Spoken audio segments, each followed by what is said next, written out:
We are back with week 3 of the Little Cup World Cup recap. This week was between India and US West.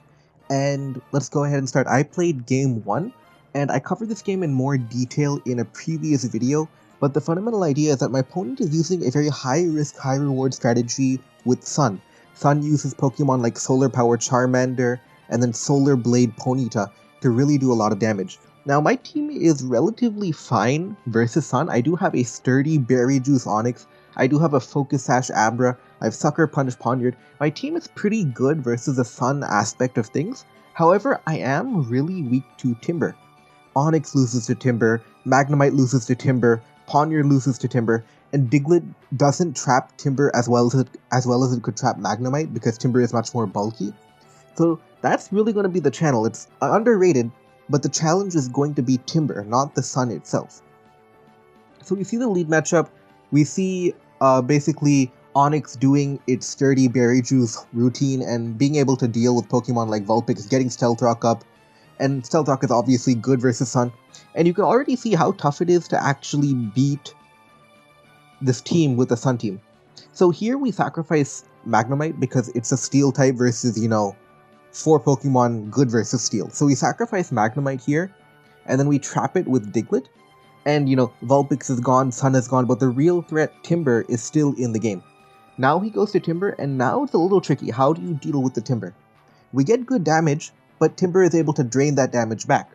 So now we go to Mianfu, but Mianfu is actually maximum physical defense, specifically for Timber. So it's able to lure Timber because Timber thinks it's going to be doing a lot more damage than it actually does, but Mianfu is just really, really bulky. Mach Punch only doing 29, and because this Mianfu is maximum defense, it even lives Diglett's Earthquake coming in next, and a relatively straightforward victory as Counter Abra finishes off Ponyta and India takes a 1-0 lead in this week of Little Cup World Cup. Very straightforward. The only trick was dealing with Timber. And then we move on to Game 2, where Sanjay is using a team built around Calm Mind Natu. And we're going to see a lot of typical pivoting between Mianfu, coughing, knocking off everything, all that good stuff. But what's the really key moment? Diglett traps Marini here. But the key moment in the game comes when Natu tries and sets up versus... The real key moment of the game is when Natu tries setting up Calm Minds and trying to go for the win. So how do you deal with a Natu that's trying to set up and go for the win? Unfortunately for Zeriloa here, he doesn't get any Sludge Bomb poisons, and he goes to his own Natu here. So why would you go to your own Natu? He uses Cosmic Power, so Calm Mind versus Cosmic Power. The problem is that Cosmic Power Natu loses to Calm Mind Natu.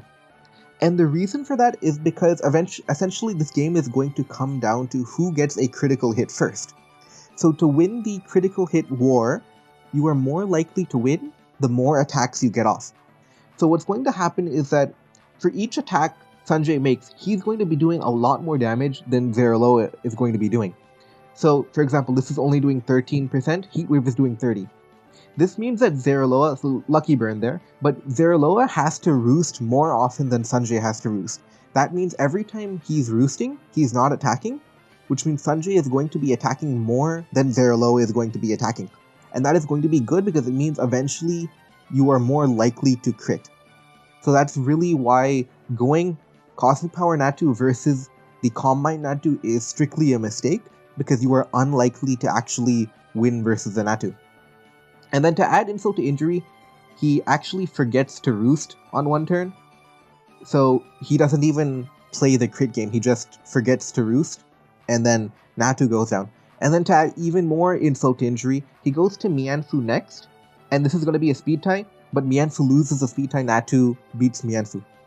Now, Poniard goes and is going to be able to actually revenge kill Natu, and you really have to wonder, why didn't you do this first? Why did you sacrifice Natu and Mianfu before doing this? In any case, Poniard is able to revenge kill Natu. Now Trapinch is going to revenge kill Poniard, and if he revenge kills, he wins the game, because nothing can really stop the combination of Mianfu and Thunderbolt Porygon. But he flinches the Trapinch. So now all of a sudden, the game is a lot tougher for Sanjay, and it's going to be really tough to break through Frillish, Poniard, and Coughing. And in fact, he's not going to be able to break through because Thunderbolt is not going to be doing enough damage. He's not going to be able to break through, and eventually Struggle is going to, because of Cursed Body, Struggle is going to defeat Porygon. And now it's kind of over. That flinch really, really messed up Sanjay's chances, and now the only way Sanjay can win is if he crits the Frillish here, because there's no other way he can win. The only way he can win now is if he crits the Frillish. And he crits the Frillish. So that's how it goes sometimes. He crits the Frillish, and now Sanjay wins the game. India takes a 2-0 lead. There was the key moments were the misplay versus Natu, the flinch versus Trapinch, and then the crit versus Frillish here. So India takes a 2-0 lead. Now we see go into Black and White Little Cup, and relatively straightforward. Raj goes to Magnemite on the Poniard, and in Generation 5, Steel does resist Dark, so that's why Night Slash did such little damage. And he reveals he's Hidden Power fighting Magnemite, specifically to trap Poniard, so that trap works out really, really well. Now he goes to Omanite on the Hippopotas, and now it's really tough. How do you deal with Shell Smash Omanite? Shell Smash Omanite, do you Earthquake here, predicting him to smash? But if you do that, you risk dying in one hit to Hydro Pump. So what do? So he opts to go to Lileep to deal with a Shell Smash Omanite, but it's not Shell Smash Omanite. A really good bluff from Detective Noisy, and what he essentially did was he knew that Omanite is a very demanding Pokemon. When you see a Shell Smasher, you have to deal with a Shell Smash. You cannot afford to, dance around it. So he uses that to force in Lileep, and then makes a subtle bluff and throws off a Toxic Spike. And Toxic Spike is going to be really, really valuable because it affects everything on his team. Mianfu, Hippopotas, Lileep, even Staryu. So it's really tough to play Little Cup when you're on the defensive. It's even tougher when you have to play with toxic damage on every single Pokemon. And we're going to see from now, it's very tough to deal with Mianfu when you have to get toxic, because what are you going to switch in? You really only have Ghastly here. But guess what? Ghastly is going to get you turned on. Now Magnemite comes in. What do you go versus the Magnemite? Everything is going to get hit by the toxic damage. So a nice little play here to go Ghastly on the Hippopotas switch. Takes poison damage. And from here, it's basically just cleaning up. It's very, very tough to deal with Pokemon when everything is getting poisoned. And yeah, U-turn, everything getting poisoned. It's just cleaning up at this point. More poison damage, and that was the key moment. Getting that Toxic Spike up, using the bluff of Shell Smash, was the key moment, and just too much. Sand, poison, every single turn. It's unviable, as they say. So India now takes a 3-0 lead versus US West. And we enter into Game 4 between Blimax and Lax. And Blimax's team is built around the Porygon, but the thing about the Porygon is that it looks like it's a Choice Scarf Porygon, but it is not Choice Scarf. It is actually Berry Juice Agility. We see Natu get sacked here for a knockoff damage, so it's probable that Lax predicted Stealth Rock maybe, but it's basically going to come down to the Porygon show. And Blimax makes a mistake here. He tries to trap Ferroseed with Trapinch, but the problem is that he needs a little more damage for the trap to actually work. Because as you can see here, he didn't do enough damage. He's not going to be able to one-hit KO the Ferroseed. And obviously, getting Ferroseed down to 32 is good. It's good for Abra. It's good for Porygon. It's good, but you really want Ferroseed dead, because it can be really annoying if it's able to Giga Drain its health back. So a little bit of a misplay to try and trap Ferroseed this early. You needed more chip damage before this was actually going to be a good option. So now Trapinch dies. Porygon is threatening the Ice Beam here.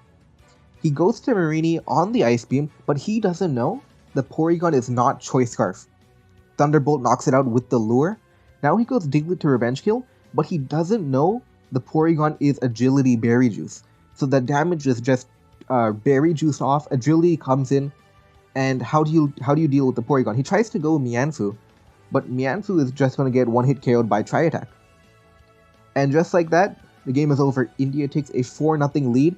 The bluff Porygon, 2 bluffs in a row. We had the this is going to win. We had the Toxic Spike Shell Smash bluff here, and we have the Choice Scarf bluff here with Porygon. So 2 bluffs in a row, and India takes a 4-0 lead, and out of 8 games you need to win 5 to win the week. So a 4-0 lead is huge. Now we enter into Game 5, which is Diamond and Pearl Little Cup. We have the Snover lead, and both Snovers are scared of Hidden Power Fire, for example, so you do have to be careful about how you play it here. The opponent goes to Munchlax, and T-Mafia reveals that he is Swords Dance Snover. So Snover can be either physical or special. Special is more common. So he went to Munchlax predicting, oh, it must be a special Snover, maybe it has Hidden Power Fire. But Munchlax has low physical defense, and Snover just used a Swords Dance, so it's going to be really tough to deal with Snover now. So he has to now go back into a Snover again, take really big damage from Woodhammer. Recoil is going to come in here as well. We're going to see Ice Shard for chip damage, another Woodhammer to take it out, and a really good start. Ghastly comes in, you're going to Ice Shard for chip 78, Oran Berry, and this is overall really good. You lose one Pokemon, you lose your lead, but you're able to remove your opponent's lead, remove an item from the other Pokemon, reveal a third Pokemon, so really good mileage out of the lead. So that's a really good start already. Now you go Craniados, which is Choice Scarf, but then you miss the Stone Edge. And this is going to be a really big miss, and you're going to kill the Ghastly now, but you took a lot of damage. You took 83% you didn't need to take, and 87 now with Hail. Now you go to Gligar, and I want you to, at this point in the game, notice the teams. Snover lead, Craniados, Gligar. Notice the teams, and you'll probably notice something very interesting. Gligar uses U-turn here on the Ghastly. Craniados comes in, and by sheer coincidence, both players are using the same team. If you notice it, like every single Pokemon is the same. Snover, Ghastly, Craniados, now Gligar is going to come in. Everybody is using the same team, which is a really big coincidence. I don't think I've seen anything like this before. But they're both using the same team. Well, maybe not the same exact team, but definitely the same 6 Pokemon, right? Unfortunate Aqua Tail miss there. The Stone Edge miss, and now the Aqua Tail miss as well. He's finally able to get the Aqua Tail here. They both trade right now. And here, Craniados misses Stone Edge, and a return of favor right now. The Stone Edge missed earlier, and now this Stone Edge misses too. And now, it's going to be really tough. 3 versus 2, now 2 versus 1, with Ghastly using Explosion.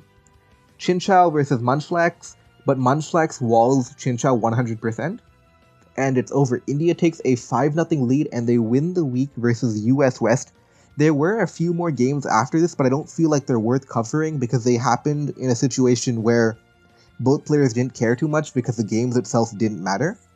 But yeah, India takes a 5-0 lead. They bounce back from the week they lost last week. And yeah, if you like this type of analysis content of the Little Cup World Cup, make sure to let me know down in the comments below. But thank you for watching.